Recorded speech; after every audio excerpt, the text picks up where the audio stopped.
tripod up a little bit further back. Yeah, there we go. Hi again. Video number 2 for tonight. I said in my Craftsman Nitro Venom Dust video part 2, I was going to do a review of the handguns I bought, and I'm down here, so I just finished that video, so I might as well do this video and maybe the other one as well tonight. I've been wanting to break barrel pistol for a while now, and I didn't want the Benjamin Trail, you know, 40-50 pounds to cock the damn thing. I wanted something that was going to be fun to shoot in the basement or outside eventually, plinking cans or whatever. And I read a lot of people about this particular gun, the Browning Buckmark URX, that it was a fantastic gun and it's fun to shoot and all that jazz. So I figured, hey, what the hell, my local store here had it on sale for I think $74.99, so I picked it up and delivered to me the same day. Got it from that guy in Whitby I got my 105X Hots on from. He delivered it to me within a half an hour after I paid for it. Yeah, so I got it and went out the next day and went over to sale and picked up 6 packages of Craftsman wad cutter pellets, 7.5 grain. Just a standard wad cutter, because that's what these guns like the most, so I hear anyway. I picked up those, and I also picked up with the gun, when I bought the gun, I also picked up the RWS Decibel Basic Green 300 count. These are really good to shoot out of that gun. But then again, they don't really shoot any different than the Craftsman do. These are $10 for 300, and Craftsman are $4.50 for 250. So, and I don't find any difference unless I was shooting at 20 or 25 yards with it. It's probably a stretch for that gun though. I might notice a difference, but for all intents and purposes, the Craftsman wad cutters and destroyers, for that matter, same pellet basically. The destroyer has a hollow point in it, are basically the same pellet, and they're pretty good quality. They're not dirty. They're nice and bright and shiny. All of them. There's no flashing or anything on them whatsoever. So yeah, I'm gonna show you how it shoots downrange. And well, first of all, let's go over the gun a little bit. So it's a break barrel, 177. I don't want to break it all the way because I don't have to fire it. But when you do that, I'll do that again. Break it so far. Automatic safety kicks in, which is pretty cool. It's also got a Weaver Picatinny rail on top. That's for 20mm only. I noticed mine, it's got a bow in it, but it doesn't seem to affect the sight or anything. It shoots really good with open sights, but like I said in my Nitro Venom Dust video, the sights are just plain black. There's no white enhancements or anything or anything on them. But it shoots fine with open sights. I wish it had fiber optic sights, because if it had fiber optics I wouldn't even put the scope on it. Which is the red-green 4 reticle.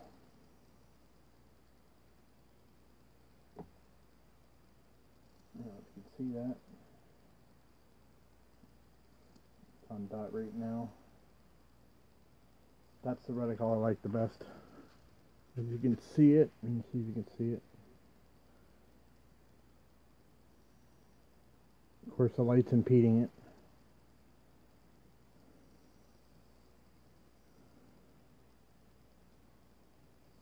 Come on, pick it up. I can't see it in the camera, so it might show up in video. It's the circle with the crosshair in the middle. I like that one.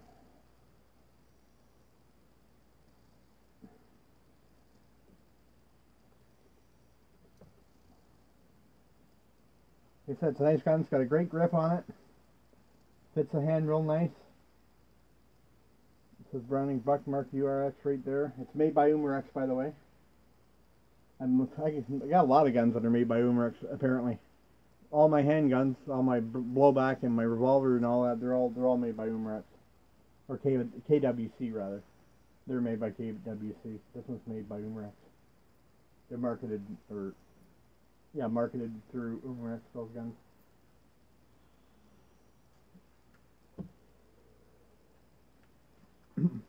Sorry, I'm vaping, but that's what I do. I vape. I quit smoking 3 years ago, so deal with it. I vape.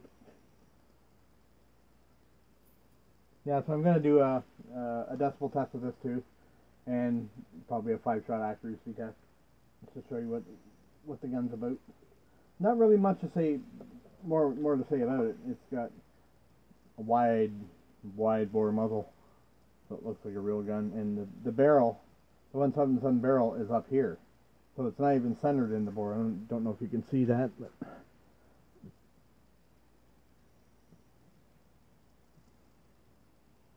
there you go. You can see how where the bore sits inside the sleeve, the plastic barrel.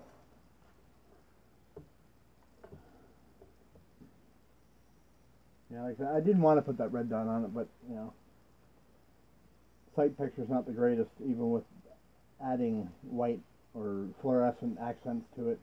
I wish it had fiber optic sights, but it doesn't, so can't really do nothing about it. The safety and the grip here. Oh, by the way, this is supposed to be a replica of the Browning Buckmark 22 long rifle. It kind of sort of looks like it, and then on the other hand, it kind of sort of doesn't. I've fired a real Browning Buckmark at our gun club, a stainless one. It shot really good for 22 long rifle.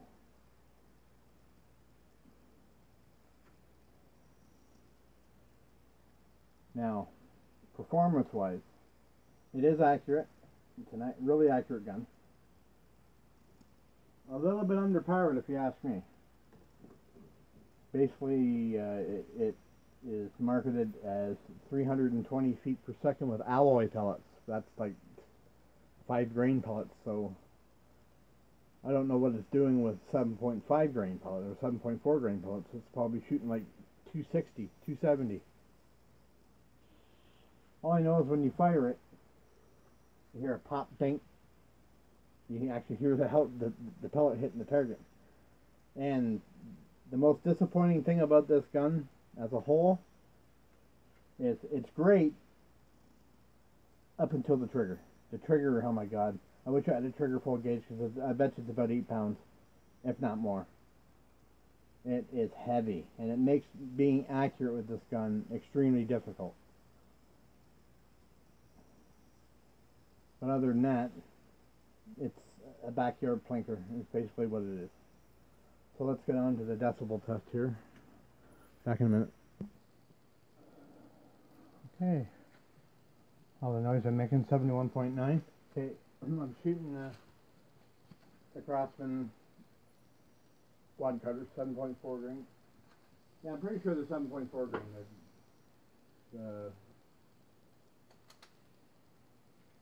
Whatchamacallit, the destroyers are 0.1 grain heavier, I do believe. And the pellets fit in the bore like super, I don't want to say sloppy, but they're not really, they don't fit tight in the bore. They just drop in.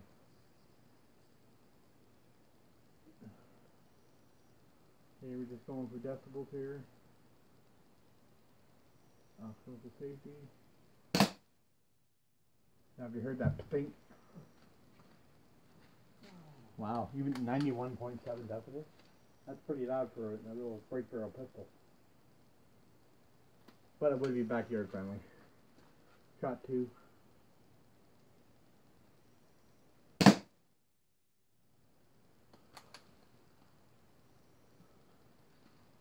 .4. Shot 3.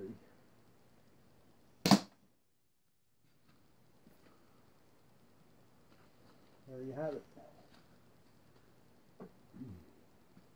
Table pause and we'll do accuracy now. Okay, accuracy. Is that the small dot? You might see or hear when I'm firing at about what I was saying about power wise. Well, sometimes it doesn't have enough power to punch the little bit of cardboard that's there.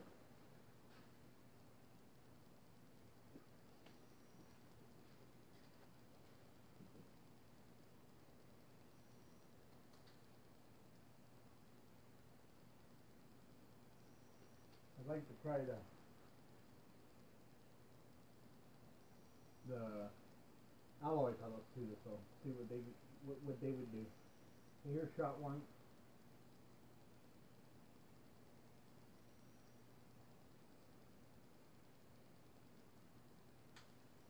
I had safety on. Oh, that was high.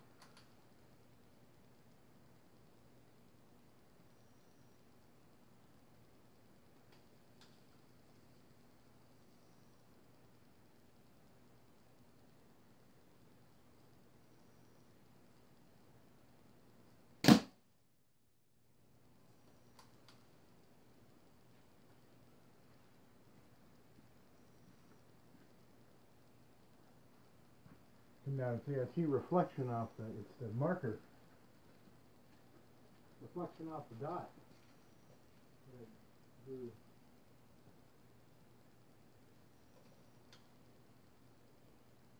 Shot 3.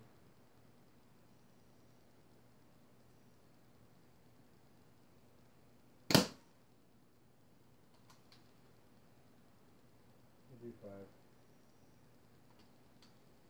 Shot 4.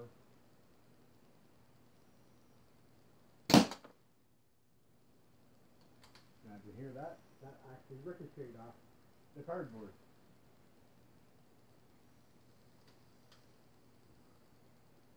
Shot 5. And that felt underpowered.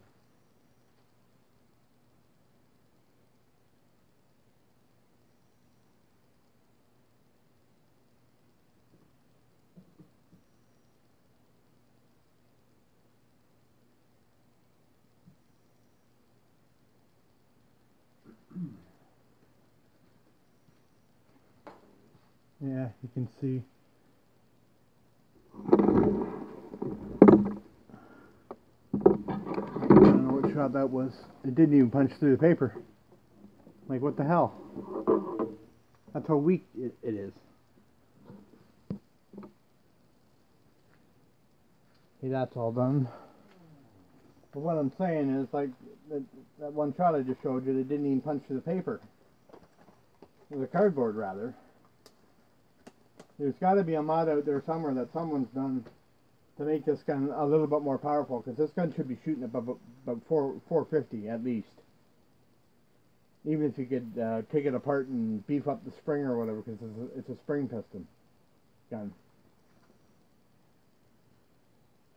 It'd be great if because I have to chronograph it to see what it's shooting lead at, because it can't be very quick. It's only has a claim 320 feet per second with alloy pellets.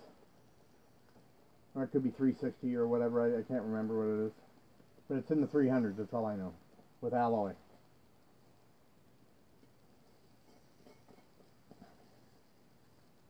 But it's a nice gun. If you can get by the trigger pull, you'll be good. But it's one of those things that does take a long time to get used to. But yeah, that's the Browning Buckmark URX. It's got the Browning logos on the grips too, on both sides, the deer head.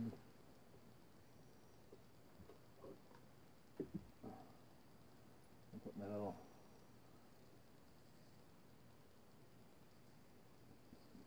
reflex sight condom on. Yeah, they're a fun gun to shoot. They're not that expensive. Like they're affordable. So I gotta try and find a way to beef up the power, whether it's take the thing apart and throw a few washers in behind the piston just to compress that spring a little more, to give it a little bit more power, I'm going to have to do that, or try and find a spring that's heavier and more suitable for it. Like cocking it, it's only, like I said, it's 20 pounds to cock it, and I wouldn't mind 25 or 30 pounds to cock it. It'd be easy enough. If it would increase the power, I wouldn't care about that. Next would be to do a trigger job on it, if a trigger job is even possible. Because there's no reason why that trigger needs to be that heavy. Okay, that'll end the video on this gun. That's the Browning Buckmark URX from 177.